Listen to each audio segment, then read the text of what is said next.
Hey YouTube, Jam here, and welcome back to the gaming station. So, I was gonna do a gameplay video today, and I do have it recorded. I didn't finish editing yet. I was gonna work on that when I got home from work, but I just checked Twitter and I noticed that there was balance changes, so I decided to make a video going over my thoughts on all the balance changes. I'll try to get to the gameplay video later in the week, but today I just want to focus on these balance changes, go over them with you, and then give my thoughts on them as well. So, unfortunately, I can't find a picture of the balance changes without a watermark on them. All the big YouTubers tend to put watermarks on them so people can't just use them in their videos. And I get it, it's fine. So, I'm not going to have anything to put up on the screen. So, I'll just throw a picture of the brawler up on the screen and read the balance change, and then we'll go over my thoughts on it. But real quick, comment down below what you think about these rounds of balance changes. If you like them, if you hate them, if there's something they missed, let me know down in the comments. We can talk about it. Okay, the first balance change I want to talk about is Bose Tripwire. It's getting nerfed. There's now going to be a 1.5 second delay after activation, so he won't be able to blow his mines up as soon as he hits his gadget. And personally, I feel like this balance change is a little overdoing it. Yeah, Tripwire was really strong, but I feel like 1.5 second delay is like really long.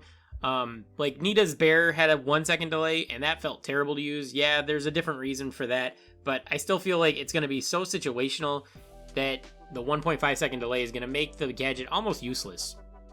And like I said, I'm not saying it didn't deserve a nerf because Tripwire was way too strong. Like, it was so punishing, you couldn't even like activate the mines without getting the Tripwire triggered and getting yourself killed. All I'm saying is that they overdid it a little bit. I think that if it was a 1 second delay or even like a half second delay, I think it would have been way better. But I'm just thinking 1.5 seconds is a little too long, personally. Okay, let's go on to the next nerf, and that's going to be Max. Max's run and gun star power efficiency is going to be decreased by 50%. And this was 100% justified. It was a super good star power for a very long time, and it gave her a huge DPS buff just by running that over supercharged. And then when they buffed her damage, it really propelled her in the meta, and you could play her in just about any mode. So I 100% agree with this. I don't think they overdid it very much because I still think it's going to be a viable star power. I feel like with star powers, you want them to be both equally viable. So now I think there's going to be a valid argument about running run and gun versus supercharged. People are going to prefer run and gun over supercharged just because of the DPS boost. But supercharged still is going to have its place because it gives her an automatic charging super and it makes her more of a support character. So I agree with this change for the most part. Alright, we got a bunch of reload speed buffs. First one I want to talk about is Gale. So from the video that I watched Kairos Time's video, and he got way too much of a reload speed buff. Now he attacks, like, way too fast, and you pair that with the freezing snow or whatever that slowing star power is, and he's going to be overpowered in my opinion. He was really easy to auto-aim shots with to begin with, and now you consider that he's just going to be able to spam these shots non-stop because of his reload speed. It's going to be pretty much a nightmare to deal with when he's running that slowing star power, because after he hits you once, you're going to get slowed right away, and he's just going to be able to auto-aim even more efficiently, which then is going to make you slow still, and it's just going to be snowballing until you're dead. So yeah, I'm not a fan of this change. I think it's a little overdoing it. Okay, Ems is also getting a reload speed buff. Hers is only a 5% reload speed buff, so I think it's perfectly fine. You know what I mean? It's probably just like a balancing rounding thing that they're trying to fix with that. I don't think it's going to make her like insanely strong or anything like that. So this change I don't really mind. I don't really think anything about it personally. And Nita is also getting a reload speed buff. Hers is 12%. For reference, Gale's was 14%, so Nita's is 12%, and she already had a really fast reload speed.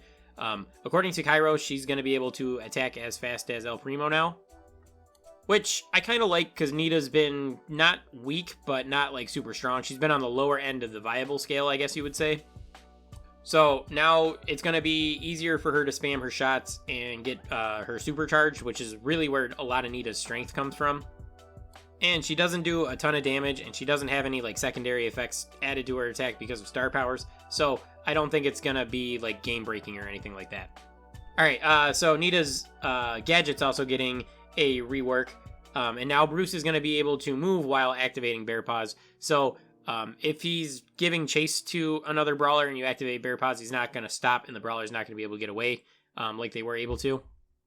And this is a change that was definitely needed because Bear Paws was literally useless, and I was worried when they showed her new gadget that was going to outshine her old gadget.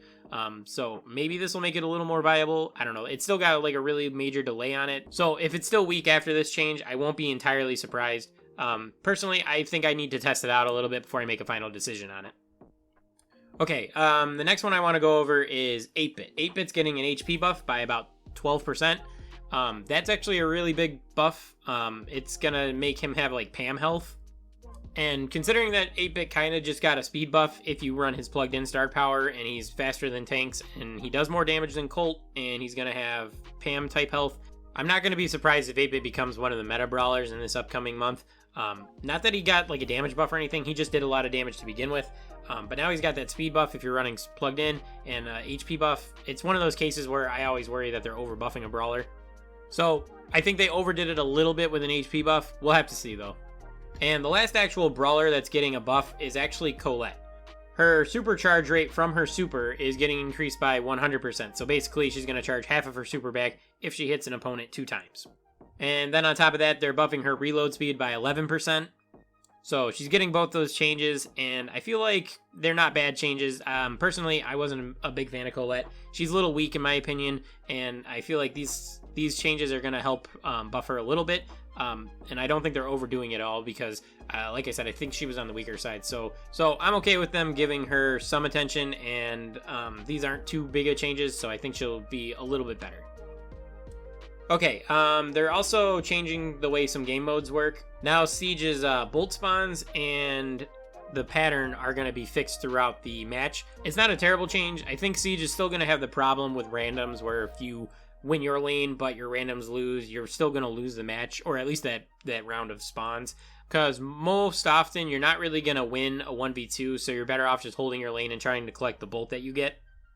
And this will fix you only getting 1 bolt in those scenarios, but I don't think it fixes most people's gripes with Siege, which I think is the main problem.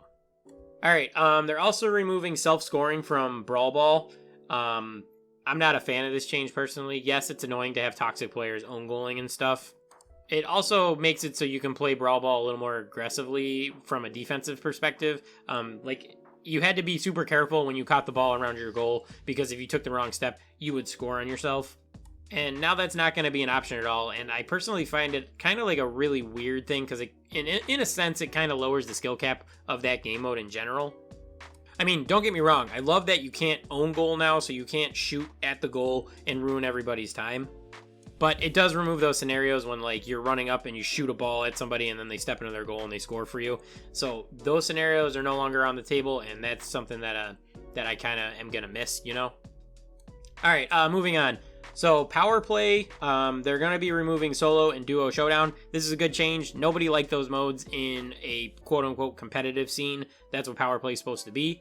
There's just too much RNG, and it's not really a competitive mode because it's not played by the competitive scene. So I don't understand why it was ever put into power play. So I'm pretty sure everyone's going to be a fan of this. I don't play power play personally because I just don't have a lot of time for it. But I never really did like that power play had solo and duo showdown, so I'm a fan of this change. And then they're reworking matchmaking so that it just tries to pair you with players more around your trophies if you're playing in a team.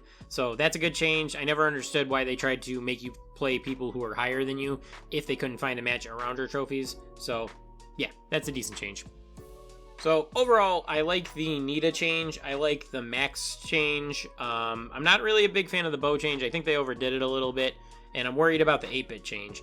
Oh, and Colette. Colette's is good, too. So, I give this maybe like a 3 out of 5 for balance change. So, that's just my opinion on it.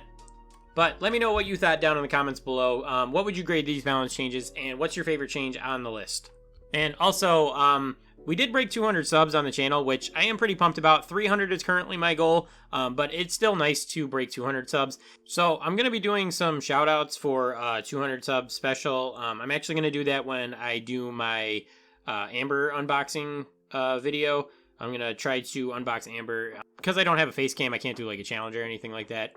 And I already got the list of people I want to shout out, but I just wanted to let you guys know that, you know, like I did notice that I broke 200 subs. I actually did it live on stream the other day. That was pretty exciting. All right, anyway, that's going to do it for this one. I want to thank you all for watching, and I will catch you guys in the next one. Peace.